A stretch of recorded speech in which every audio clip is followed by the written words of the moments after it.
Hello everyone, Charles 2 here, and today I'm going to comment on a brief comment on me by Yaron Brook. I wasn't going to comment on this at first, but I decided it would be instructive. I would never have heard of this if someone hadn't pointed it out to me on Twitter, because I don't follow Yaron anymore.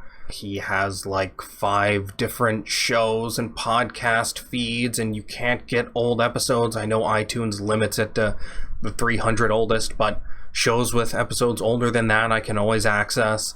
His is the only one I can't get older shows for.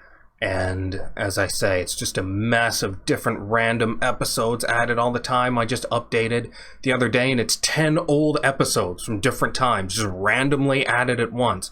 It's just such a mess, so characteristic of Yaron and ARI in general, this sloppiness. I listened to dozens of podcasts, and his is the only one I have ever had to drop due to sloppiness. What I'm willing to put up with depends on the value of the show, and I used to say that Yaron is not valuable on philosophy. He's superficial there. But he does have some politico-economic knowledge. But even there, I have started to find him very superficial and dodgy. He'll parrot Steven Pinker and say how great things are going based on the fact that technology is improving, and he'll talk about how, oh, we shouldn't expect another Dark Ages because look at how widespread knowledge is today. We could never lose it. As if what went on in the Soviet Union, for instance, was lack of knowledge rather than the forcible suppression of people using knowledge for their own self-interest.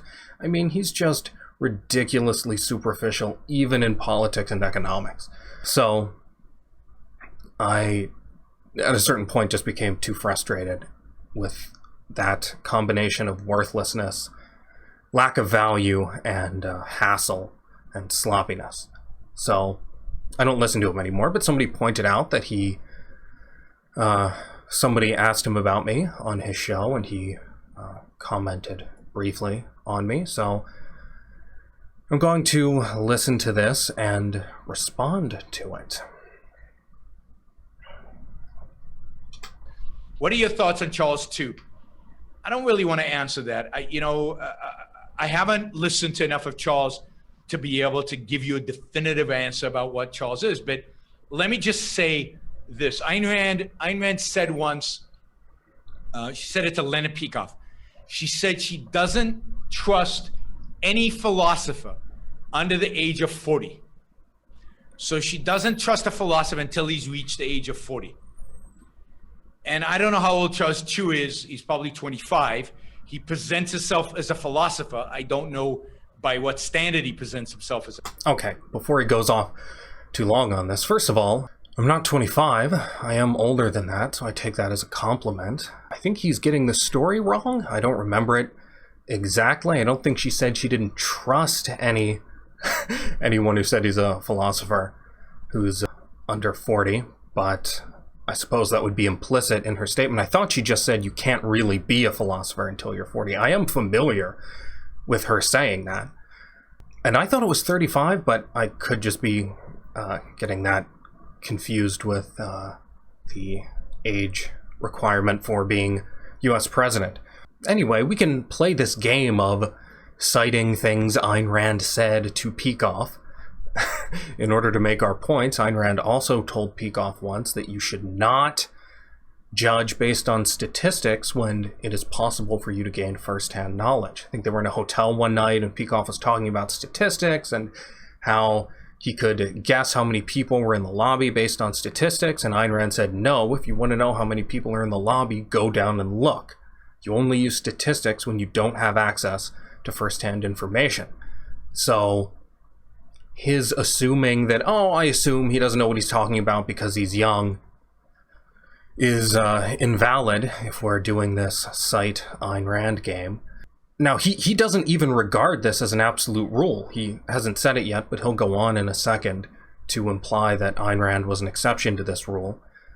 So clearly he doesn't think this is an absolute, but he's just saying, oh, well, statistically he's unlikely to know what he's talking about because he's young.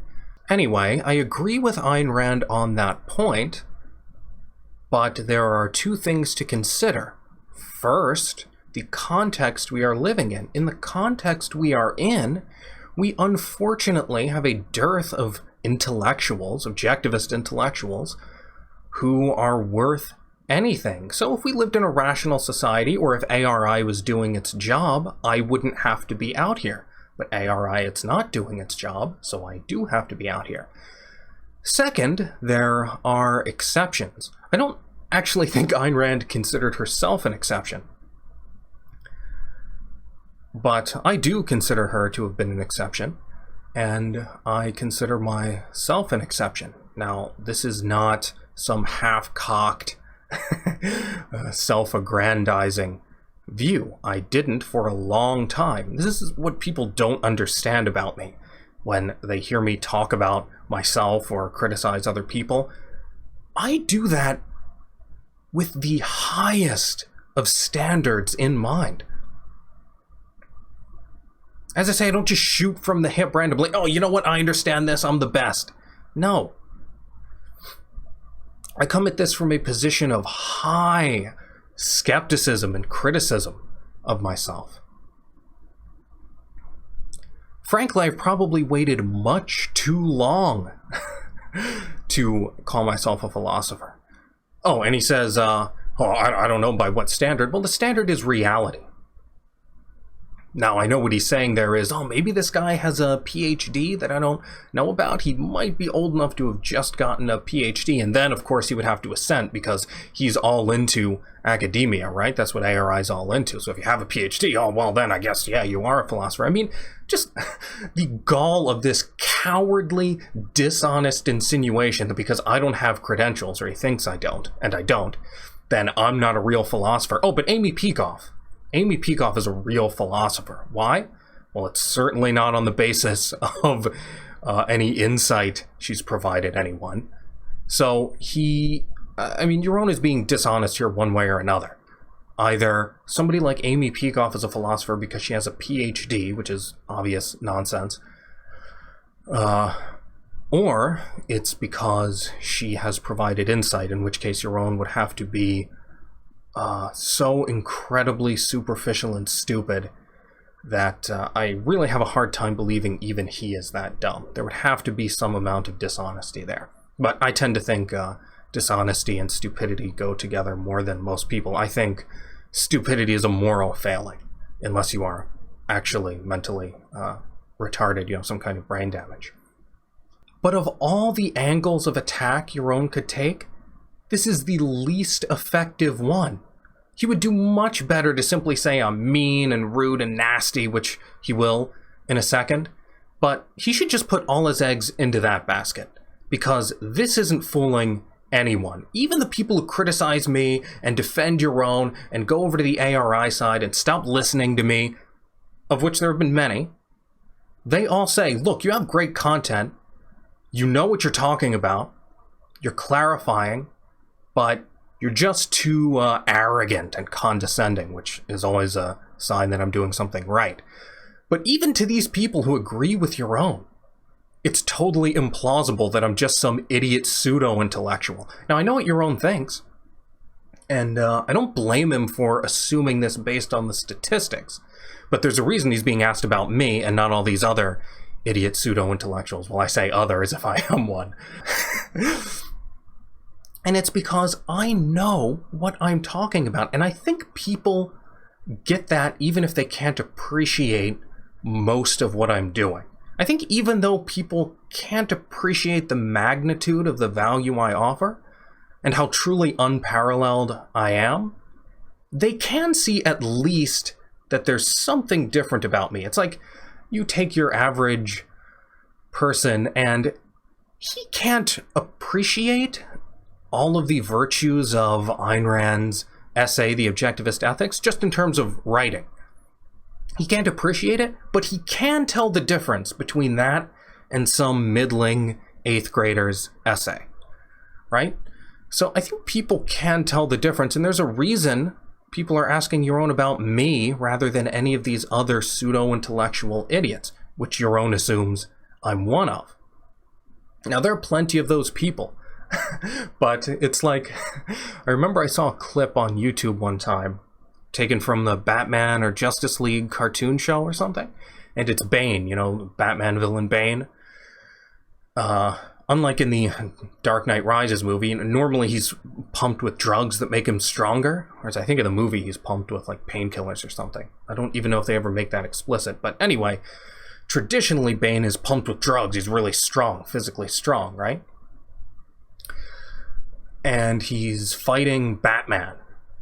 But the thing is, in this clip, it's Superman dressed up as Batman with the cowl on and the mask and everything. So he just destroys Bane because he's Superman, and Bane doesn't realize he's fighting Superman. And that's how I imagine the relationship of Yaron and me. He's Bane. He thinks he's fighting Batman, but he's fighting Superman. I am not one of these idiots who doesn't really understand objectivism, and I'm second-handed, and I just care about intellectual prestige. No. So if you want to take this angle of attack, if this is the strategy you want to take, please go right ahead. I would love for you to take this strategy. Because if you take this angle, you will be crushed even more swiftly and decisively than if you just called me mean and nasty and obnoxious. Because you could fool some people. Some naive people might go along with you if you took that tack.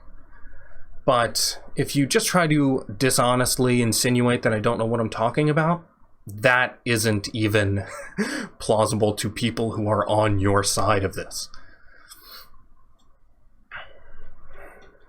As a philosopher, I just don't know. And, you know, I don't trust anybody at 25 who presents himself as a philosopher unless they are Ayn Rand. So here we go. This is exactly what I said, right? Now, he's not even making this an absolute. He's saying, oh, well, Ayn Rand was an exception. Oh, okay. I have two things to point out here, and I don't want to forget either of them. But one is, this is one instance of a disgusting, vicious tendency I have noted from people affiliated with ARI. They do this garbage all the time. This is part of what I talk about, them being vicious to idealistic young people. Their attitude is, who are you? You want to go do something great? Who are you? You're not Ayn Rand. You're not Ayn Rand. You're nothing special. Not on the basis of they've actually looked at you and they've determined that, okay, you're not really a genius. It's just, no, you're not Ayn Rand. I remember I knew somebody who was thinking about going and being an independent intellectual like I'm doing. And she was talking to some of these people, some of these higher-ups at ARI. I've had this exact experience, by the way, with people associated with ARI, people whose names you would recognize if you follow the objectivist community. And she was saying that she wanted to do this, and they said, well, you know, you should really go into academia and all the standard garbage they tell you. And she said, well, I mean, you know, I think I can be successful. And they said, look, nobody's really successful at that. And she said, well, I can think of one person. Ayn Rand was successful at that. She was successful intellectual outside of academia. And the response was, well, exactly what Yaron's doing here. Okay, come on. I mean, we don't want to come out and say you're not Ayn Rand because they don't want to come out and fully say that because they understand how disgusting that is on some level, how vicious that is, and how Ayn Rand would never think like that or tell other people that. You're not me. Ayn Rand would never say that. Do you think Ayn Rand thought, well, I'm not Aristotle. Who am I? Who am I to be a genius? Who am I to, you know, write philosophy? No, she was objective. She didn't, you know, there are a million idiots out there on the internet who think they know what they're talking about and they don't. So I'm not saying don't be objective about yourself, but don't think, oh, well, who am I to be a philosopher? Who am I to have something valuable to say? But that's exactly what Yaron Brook and all these other vicious goons at ARI do. I am perfectly happy to let you, the viewer, come to your own conclusion on whether I know what I'm talking about. I have almost 100 videos up on YouTube. They're there for you to look at. You know what? Here's what I recommend. You go look up my video called Exposing the Trick Jordan Peterson Uses to Justify Altruism. I recommend that because Yaron did a commentary on the exact same clip. Now, you listen to Yaron's commentary, and you listen to mine, and you come to your own conclusion about which one of us understands objectivism better and is more sophisticated philosophically. I'm happy to let you come to your own conclusion on this, because I'm confident in the conclusion honest, rational people will come to. So, you know, that's my answer. That's my answer. You know, the stuff I've seen where he's critical of me, or the stuff I've seen where he's critical of Ankar, he's wrong on, and silly in kind of in silly ways. Well, I don't remember what I said about Ankar. Because it's not like there's just, oh, remember that one time Ankar or Yaron did something wrong? The instances of that are too numerous for me to remember which I've called out or commented on. So Yaron unhelpfully doesn't identify what I said. And this is a theme throughout the entire video. He doesn't say anything concrete about me. Earlier in the video when he's saying that, he's young, so you can't trust him. Okay, based on what? Now, Ayn Rand came to this view based on seeing people who were young and who didn't know what they were talking about. So she correlated these two things. But Yaron doesn't do any correlation. He's not like, oh, he's young and he doesn't know what he's talking about, and see, here's an example of this. No example. There's no concretes in any of this. It's just, oh, he's young. And I'm not going to say what he gets wrong. No specifics here about what I said that was wrong or why it's silly or what is silly. And this will continue throughout this whole comment on me. He doesn't give any specifics.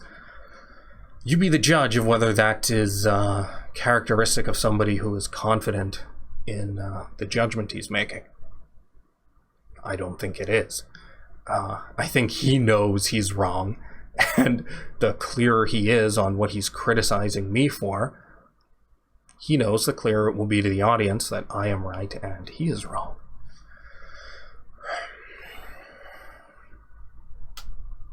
I'm sure he's got some good stuff that where he says, you know, is right. I think this is like the Trump thing, right? Oh, look, Mexicans coming over the border, they're rapists, whatever. And look, I've always defended him, kind of.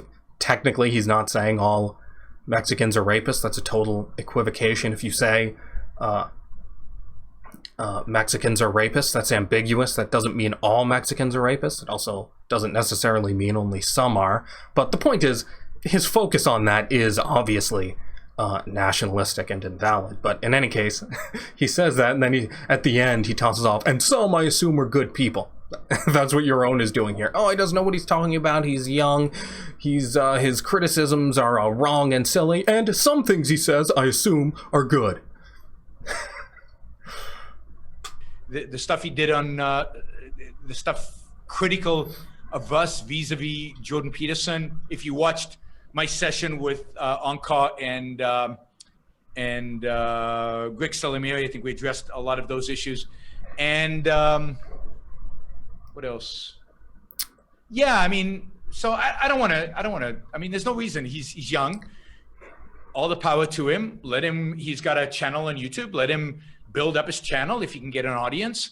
I think to the extent that he is obnoxious, rude, petty, which I think he's shown some inclinations of being, I think he does us harm because he turns people off of objectivism. But since he's not the only person out there doing work with regard to objectivism, qua intellectual, he doesn't do too much harm. So I don't have a problem. He will grow up. He will mature one way or the other. He'll either figure this out or he won't. But all I really want to say about it. So... All right, Ian. Okay, so, yeah, if I get an audience. Now, Here's the thing, I'm doing harm to objectivism. There are a few things I want to say about this. First of all, I talked with Raka a week or two ago. Time is always off for me, but I don't remember when that was. Maybe it was longer than that. But whenever I talked to Raka, in one of the 2 recent times we talked about ARI soliciting advice for what they should do. And he asked me, I think, what I would tell them. And I said they would never contact me. They don't want to hear what I have to say. And he was like, oh, why do you think that? Here you go. This is proof that I was correct. They're not ignorant of my way of doing things. They think I'm harmful. This is exactly what I told Raka. They're not just ignorant of my approach. They know about it and they positively reject it. And me, specifically now. But as for this, let him try to get an audience kind of thing, isn't it funny? Now, on YouTube, I already have, I think about 1/10 of Yaron's subscribers.